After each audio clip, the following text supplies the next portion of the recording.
안녕하십니까. CJB 8시 뉴스 시작합니다. 지난해 30명의 사상자가 나온 오송 지하차도 참사와 관련해 지난주 이범석 청주시장에 이어 오늘은 김영환 지사가 검찰에 출석했습니다.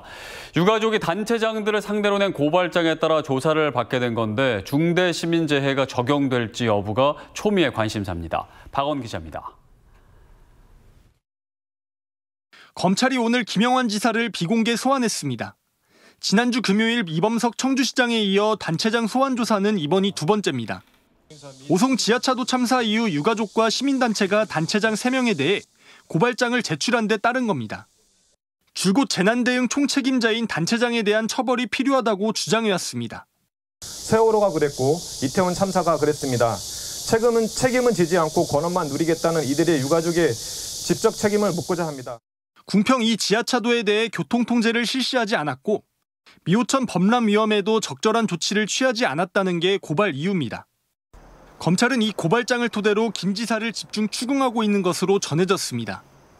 충청북도 공무원에 대한 기소 여부도 곧 판가름 날 것으로 보입니다.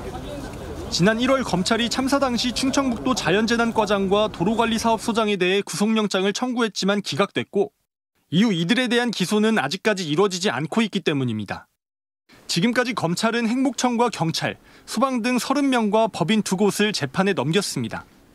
이범석 시장에 이어 김 지사까지 검찰 소환 조사가 진행되면서 오송 지하차도 참사 관련 수사는 마무리 단계로 접어들고 있다는 관측이 나오고 있습니다. CJB 박원입니다. 청주시 도심의 옛 국정원 부지는 지난 20여 년 동안 임시시설로 방치된 채 활용 방안을 찾지 못하고 있습니다. 최근 청주시가 연구 용역에 반영할 여론조사를 시작하면서 어떤 해법을 내놓을지 관심이 모아지고 있습니다. 장원석 기자입니다. 청주시 사직동과 사창동에 걸쳐 있는 옛 국정원 부지입니다. 축구장 한면 규모의 이 땅은 현재 임시 체육시설로 지정돼 동호인들이 테니스장으로 이용하고 있습니다. 지난 2016년 완전 철거됐는데 한때 불법 폐기물과 탈선 장소로 몸살을 앓기도 했습니다. 지난 2000년 소유권이 청주시로 넘어왔지만 오랜 기간 활용 방안을 찾지 못했기 때문입니다.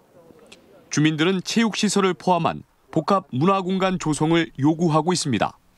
공청회를 했었는데 제일 원하는 것이 피트니스 센터하고 세미나실하고 게이트 분량이라든지 그리고 또 작은 도서관을 꼭 설계에 반영시켜줬으면 감사하겠습니다. 청주시는 이범석 시장의 공약에 따라 현 국정원 부지에 전시관을 포함한 복합 문화공간 조성을 추진하고 있습니다. 하지만 시민 여론이 반영된 효율적인 공간 조성을 위해 오는 10일까지 온 오프라인을 통해 옛 국정원 부지 활용 방안 설문조사를 시작했습니다. 복합 문화시설 건립 필요성과 방향, 희망시설 등을 시민들에게 직접 물어보겠다는 취지입니다. 이번 설문조사는 오는 8월 발표할 사업 타당성 조사와 기본계획 수립에 반영됩니다. 청주시는 체육과 전시 등 활용 방안을 포함해 민간과 공공 등 개발 방식까지 모든 가능성을 열어놓고 검토하겠다는 입장입니다. 저희가 용역 결과는 한 8월 정도에 나올 예정이고요. 실시 설계를 실시하고 착공, 준공할 예정에 있습니다. 청주시는 이달 초 옛 국정원 부지 인근 주민들을 대상으로 사업 설명회도 함께 진행합니다. CJB 장원석입니다. 수도권에서 근무하길 원하는 분위기 속에 지역에서는 인재 영입이 갈수록 어려워지고 있는데요. 지역적 한계를 극복하고 직원들의 워라밸을 높이기 위해 단양의 한 시멘트 기업이 업계 최초로 격주 4일제를 도입했습니다. 안정은 기자가 보도합니다. 시멘트 제조업에 종사하는 원종근 씨는 2주에 한 번씩 금요일에 쉽니다. 올해부터 회사에서 격주 4일제를 도입했기 때문입니다. 수도권에 주소를 두다 보니 오가는 주말이 항상 짧았는데 평일에 하루 더 쉴 수 있게 되면서 여유가 생겼습니다. 금요일날 쉬다 보니까 실제로 개인적인 일, 병원이나 아니면 은행 업무 같은 거를 이렇게 편하게 볼 수 있는 시간이 있어서 그게 정말 좋았던 것 같고요. 격주마다 휴일이 하루 더 생겼지만 직원들의 급여는 동일합니다. 평일 업무 시간을 8시간에서 9시간으로 1시간씩 더 늘렸기 때문입니다. 일반 평일 때 조금 더 힘들지 않을까라고 생각을 했었는데 오히려 실제 진행을 해보니까 업무 효율도 연속적으로 하다 보니까 능률도 오르고요. 한일시멘트 단양 공장이 시멘트 업계 최초로 격주 4일제에 들어갔습니다. 전체 근로자의 약 30%인 사무직 직원이 대상으로 9개 부서가 2개 조로 나뉘어 격주마다 금요일에 쉬는 구조입니다. 처음엔 업무 공백을 우려하는 목소리도 높았지만 부서 간 협력과 직무 능력이 강화되는 등 긍정적 효과가 나타났습니다. 자연스럽게 꼭 우리 직속 상사가 아니더라도 분명히 이제 피드백 받을 수 있는 부분들이 있어서 그 부분을 운영하면서 아, 이게 큰 문제가 되진 않겠구나라고 좀 제가 직접 느낄 수 있었던 것 같아요. 또 격주 4.5일제와 4일제를 시범 시행하고 선호도를 조사한 결과 직원의 88%가 격주 4일제에 찬성할 정도로 만족도도 높았습니다. 한일시멘트는 격주 4일제가 직원 복지와 기업 성장에 도움이 될 것으로 보고 제도 안착에 힘쓸 계획입니다. 생산성도 향상되고 또 근로자들도 사기도 올라가고 의욕도 올라가고 여러 가지 측면에서 좋은 면이 있다고 생각합니다. 수도권 근무를 선호하는 분위기 속에 워라밸을 높여서 지역의 입지적 한계를 극복하고 인재를 확보하기 위한 다양한 노력이 시멘트 산업에도 불기 시작했습니다. CJB 안정은입니다. 기후변화로 한반도 기온도 점점 올라 바나나와 애플망고 같은 아열대 작물 재배 면적이 늘고 있습니다. 경북 동해안 시군을 중심으로 아열대 작물을 키우려는 농가가 늘지만 재배 기술을 가르치거나 연구하는 마땅한 시설이 없어 대책 마련이 필요해 보입니다. TBC 양병훈 기자의 보도입니다. 보기에도 탐스러운 바나나들이 주렁주렁 달려있는 포항시 흥해읍의 한 농장입니다. 경남 밀양에서 고추 농사를 했던 농장주는 4년 전 이곳으로 와 바나나를 재배했습니다. 요즘 기후변화도 심하고 해서 거기에 대해서 우리가 여기 와서 재배를 하면 괜찮지 않겠나. 이곳 포항을 비롯해 경북 동해안 4개 시군은 월 평균 기온이 1년에 8개월 이상 10도를 넘어 아열대 기후로 진입했습니다. 지난 45년 동안 경북의 평균 기온도 0.63도 올라 아열대 작물 재배 면적은 18개 시군 46헥타르, 2020년 34.7헥타르와 비교하면 30% 넘게 늘었습니다. 청년 농업인을 중심으로 아열대 작물을 재배하려는 농가가 늘고 있지만 전문 연구시설은 없습니다. 우리 농민들이 농사를 좀 쉽게 지을 수 있게 좀 지도 편달을 해주는 기관들이 좀 여기 포항에 오든지 또 그런 부분들이 많이 도움이 됐으면. 전라남도는 2020년 전국에서 처음으로 아열대 농업 육성과 지원 조례를 만들었습니다. 장성과 해남에는 관련 연구와 실증센터도 건립 중입니다.